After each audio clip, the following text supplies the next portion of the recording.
Assalamualaikum dan salam sejahtera. Saya Nurhana binti Burhan yang memegang kad matrix C22E0308. Hari ini saya akan membentangkan laporan industri saya di NMP Printing T-shirt Tawau Sabah. Latihan industri telah memberikan pendedahan awal kepada para pelajar tentang persekitaran kerja yang sebenar, terutamanya dalam industri kecil. Selain itu, kami dapat mengaplikasikan teori reka bentuk, tipografi, warna dan susun atur visual yang telah dipelajari. Bukan itu sahaja, latihan industri dapat membina kemahiran profesional seperti komunikasi, cara kerja berpasukan dan etika semasa bekerja. Objektif latihan industri ini adalah memberi pendedahan kepada suasana kerja yang profesional, mengaplikasikan pengetahuan teori ke dalam tugasan yang sebenar, meningkatkan kemahiran teknikal dan praktikal selaras dengan keperluan industri, dan kami dapat membina kemahiran insania dan keyakinan diri. Antara kepentingan latihan industri ialah meningkatkan keboleh pasaran graduan, memberi pengalaman pekerjaan, memahami struktur organisasi dan aliran kerja dalam industri, dan membantu pelajar menyesuaikan diri dengan cabaran kerja yang sebenar. NMP Printing telah ditubuhkan pada tahun 2020 di Tawau Sabah. Syarikat ini menyediakan berbagai perkhidmatan percetakan pakaian dan bahan promosi seperti banner, stiker, kad kahwin dan sebagainya. Percetakan pakaian dalam berbagai teknik seperti sublimation, six slit, head press dan DTF. Slogan untuk syarikat ini adalah We Print What You Need. Pada tahun 2025, syarikat ini telah mempunyai kilang percetakan. Visi bagi syarikat ini ialah memberikan stigma baru kepada pelanggan terhadap industri percetakan pakaian di Malaysia, khususnya di Sabah. Selain itu, menjadi organisasi peneraju dalam membangunkan persekitaran kondusif kepada tenaga kerja yang berdaya saing. Misi bagi syarikat ini pula iaitu memastikan perkhidmatan yang diberikan kepada pelanggan konsisten dan berkualiti, dan mengekalkan budaya berdaya saing, kerja berpasukan, etika yang baik serta profesional kepada pekerjaan dan layanan terhadap pelanggan. Lokasi syarikat sangat strategik, iaitu terletak di Kabupaten Sentral, Tawau Sabah, yang mempunyai showroom untuk pameran produk yang telah dibuat, dan lokasi ini berdekatan dengan berbagai kedai keperluan seperti restoran, supermarket dan sebagainya. Jadi pelanggan mudah untuk pergi ke kedai. Syarikat NMP Printing mempunyai 12 orang staf dan mempunyai 3 departmen, iaitu Departmen Graphic Design, Departmen Production dan Departmen Marketing. Manager bagi syarikat ini iaitu owner itu sendiri, iaitu Encik Bismapati, dan HR untuk syarikat ini adalah Puan Rani, iaitu isteri kepada owner tersebut. Saya diletakkan di Departmen Graphic Design.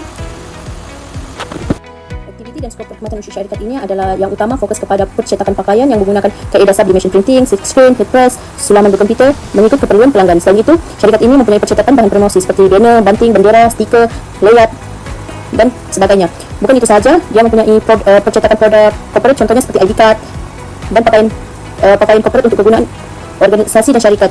Selain itu, syarikat ini mempunyai percetakan cakramata seperti keychain, frame, gelas dan produk khas untuk majlis, hadiah ataupun kenangan.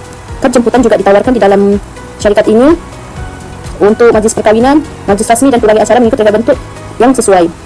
Akhir sekali, mempunyai perkhidmatan reka bentuk grafik seperti penyediaan reka bentuk grafik seperti poster, susun atur visual untuk menyokong keperluan percetakan bagi pelanggan. Sepanjang menjalani latihan industri di NMP Printing, saya telah ditempatkan di bahagian reka bentuk grafik dan turut membantu bagian production mengikut keperluan semasa. Skop tugasan yang merangkumi penghasilan reka bentuk bahan promosi dan sokongan kepada proses pengeluaran.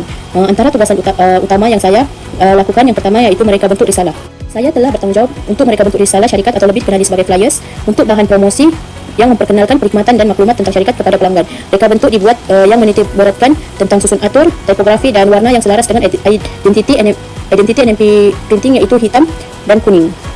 Selain itu, saya mereka bentuk poster seperti poster cuti dan poster promosi bulanan bagi menyampaikan maklumat berkaitan perkhidmatan dan tawaran syarikat. Poster ini diberikan penekanan kepada kejelasan mesej, hierarki visual dan daya tarikan reka bentuk untuk menarik minat para pelanggan. Saya ada memberikan idea untuk syarikat untuk mereka bentuk link tree syarikat. Saya terlibat dalam mereka bentuk dan menyusun link tree syarikat bagi memudahkan para pelanggan untuk mengakses di media sosial tentang maklumat, perkhidmatan dan saluran perhubungan secara dalam talian. Tugasan dan tanggung jawab utama saya yaitu bertanggung jawab untuk menyusun saiz baju, nama serta nombor baju sublimation mengikut permintaan pelanggan sebelum proses cetakan dilakukan untuk memastikan ketepatan maklumat dan mengelakkan kesilapan semasa pengeluaran. Bukan itu saja, saya telah menghasilkan pelbagai bahan cetakan mengikut keperluan pelanggan dengan mengambil kira tema, sasaran pengguna dan tujuan penggunaan. Reka bentuk ini dibuat agar sesuai untuk cetakan yang berskala kecil ataupun besar mengikut cita rasa pelanggan. Contohnya saya membuat stiker, banting dan kad kahwin.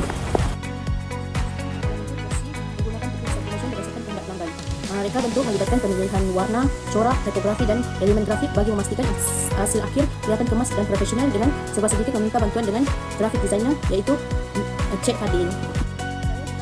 Saya mereka bentuk grafik menggunakan teknik direct to film yaitu DTF untuk diaplikasikan pada baju ataupun jute bag dengan mengambil kira tentang saiz, susun atur dan kualitas cetakan. Di bawah ada beberapa contoh yang mereka bentuk yang telah saya buat. Saya membantu pasukan production dalam beberapa tugasan seperti kawalan kualiti, pemotongan bahan dan pembungkusan produk serta persediaan tempahan sebelum dihantar kepada kesimpulannya. Latihan industri telah memberi banyak pengalaman yang menyeluruh dalam industri, terutamanya dalam industri percetakan dan reka bentuk. Hal ini juga membina keyakinan diri dan kesiapsiagaan untuk menghadapi alam pekerjaan di masa hadapan dan telah menjadi pengalaman dan pembelajaran yang sangat bernilai dan berkesan untuk diri saya.